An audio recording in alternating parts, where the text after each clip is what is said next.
ഇന്നിവിടെ ലഹരിക്കെതിരെ ഒരു ബോധവൽക്കരണ ക്ലാസ്സാണ് നടക്കാൻ പോകുന്നത്. നമുക്കറിയാം നമ്മുടെ നാട്ടിൽ ലഹരി എത്രത്തോളം ലഹരിക്ക് അടിമപ്പെട്ട് എപ്പോഴും പത്രം നോക്കിയാൽ അവിടെ ഏറ്റവും കൂടുതൽ കാണപ്പെടുന്നത് നമ്മൾ ലഹരിയെ പറ്റിയുള്ള വാർത്തകളാണ്. കാരണം കൊച്ചുകുട്ടികൾ മുതൽ വലിയവർ വരെ ഒരുപാട് കേസുകൾ ഇപ്പോൾ റിപ്പോർട്ട് ചെയ്യപ്പെട്ടിട്ടുണ്ട്. പ്രിയമുള്ളവരെ, ഇന്നു നാം നേരിടുന്ന ഏറ്റവും വലിയ പ്രശ്നമാണ് മദ്യവും ലഹരി മരുന്നും.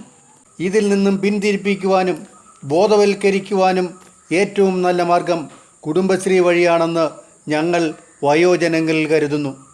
കുടുംബത്തിൽ നിന്നാണ് മാറ്റം വരേണ്ടത്.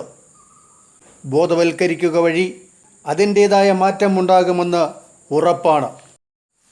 മയക്കുമരുന്നിൻ്റെ ഉപയോഗത്തിൻ്റെ അടിവേരറക്കുവാൻ കുടുംബശ്രീക്കാർ ഒത്തൊരുമിച്ച് നിന്നാൽ സാധിക്കുമെന്ന് ഞാൻ കരുതുന്നു. അതിനുവേണ്ടി നമുക്കൊന്നായി പരിശ്രമിക്കാം. മയക്കുമരുന്ന് കടത്തുന്നവരെയും വിൽക്കുന്നവരെയും പിടിക്കേണ്ടതും ശിക്ഷിക്കേണ്ടതും നമ്മളല്ല. അതിന് ഉത്തരവാദിത്തപ്പെട്ട ഉദ്യോഗസ്ഥന്മാരെ സർക്കാർ നിയമിച്ചിട്ടുണ്ട്. നല്ല ശമ്പളം വാങ്ങുന്ന ഒരു മദ്യപാനി ചെയ്യുന്ന പ്രവർത്തികൾ നിങ്ങൾ നോക്കൂ. കള്ള് കുടിക്കരുത് പോലും. കള്ള് പിന്നെ എന്തിനാ വെച്ചിരിക്കുന്നേ? കള്ള് കുടിക്കാനല്ലേ വെച്ചിരിക്കുന്നത്. വിവരം നടത്തിയ വേണം കള്ള് കുടിക്കുകയും ചെയ്യരുതെന്നാ പറയുന്നത്. ഇത് എവിടുത്തെ ന്യായം? ഞാനേ 4 ഒപ്പിടുന്നവനാ. 4 ഇലക്ട്രിസിറ്റി ബോർഡിലെ സബ് എഞ്ചിനീയറാണ് ഞാൻ. Sub engineer. എൻ്റെ അടുത്താ കളി കൊള്ള. എനിക്ക് പൈസ കിട്ടുന്ന ഞാൻ കുടിക്കും. ആരാ എന്നോട് ചോദിക്കാൻ?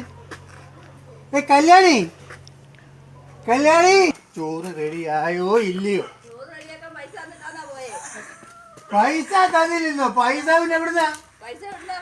നിന്നെ ഞാൻ എന്ന് ശരിയാക്ക. നിന്റെ ചോറും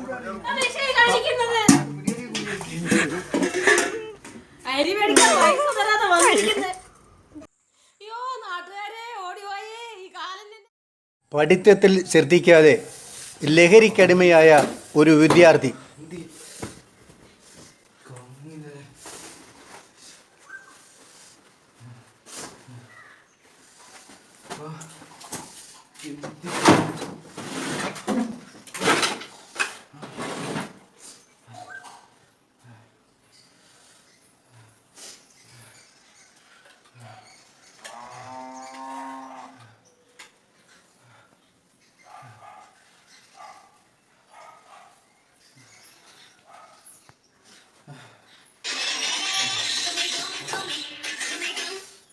ഹലോ ഹലോ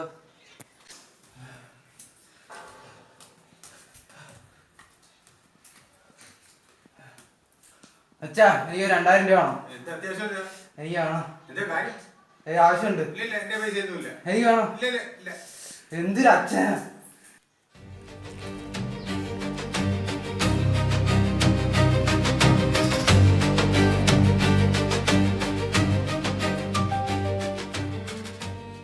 മയക്കുമരുന്നിനടിമയായ മകൻ വൃദ്ധനായ അച്ഛനോട് പെരുമാറുന്ന രീതി.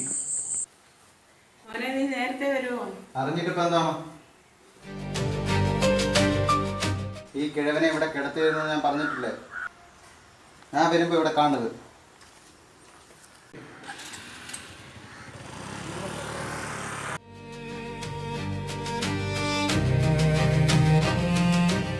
കഞ്ചാവിനടിമയായി അലഞ്ഞുതിരിയുന്ന ഒരു കുടുംബനാഥൻ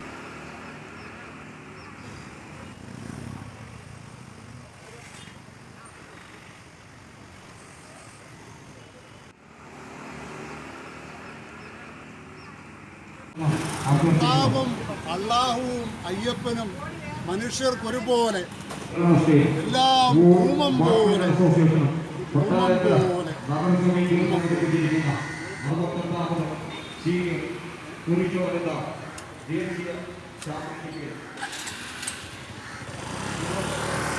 കൊറിയർ വഴി വരും, അവൻ കൊറിയർ വഴി മേടിക്കും. ഈ കൊറിയർ വഴി മേടിക്കണമെങ്കിൽ അവന് പൈസ വേണമല്ലോ. നിങ്ങളുടെ ഭർത്താവ് ഗൾഫിലായിരിക്കും, അല്ലെങ്കിൽ വേറെ എന്തെങ്കിലും പണി ചെയ്യുന്നവനായിരിക്കും. കുടുംബം നോക്കുന്നത് നിങ്ങളാണ് കുട്ടികളെ ശ്രദ്ധിക്കേണ്ടത്. അപ്പോൾ അവൻ പൈസ ചോദിക്കും. പൈസ തന്നില്ലെങ്കിൽ നമ്മൾ പത്രത്തിലെല്ലാം വായിച്ചു, ടി വിയിൽ കണ്ടു, അമ്മയെ ഗ്യാസ് കുറ്റിയെടുത്ത് അടിച്ചു കൊന്നു, അല്ലെങ്കിൽ സഹോദരനെ അടിച്ചു കൊന്നു, മദ്യം വാങ്ങാൻ കാശ് ചോദിച്ചതിന് കൊടുക്കാഞ്ഞത് അച്ഛനെ കുത്തിക്കൊന്നു. ഇപ്പം നിങ്ങൾ കുടുംബശ്രീക്കാർ വിചാരിച്ചാൽ തീർച്ചയായും ഇതിനൊരു പരിഹാരം കാണാം എന്നാണ് ഞങ്ങളുടെ കണക്കൂട്ടൽ. മദ്യപാനത്തിനും മയക്കുമരുന്നിനും എതിരെ നമുക്കൊരു പ്രതിജ്ഞയെടുക്കാം. മയക്കുമരുന്നിൽ നിന്നും മോചിപ്പിക്കുവാനും ഉപയോഗിക്കാതിരിക്കുവാനും ശ്രമിക്കുന്നതാണ്. ഇന്ത്യയുടെയും കേരളത്തിന്റെയും ഐക്യത്തിനും അഖണ്ഡതയ്ക്കും വേണ്ടി പ്രവർത്തിക്കുമെന്നും ദൃഢപ്രതിജ്ഞ ചെയ്യുന്നു.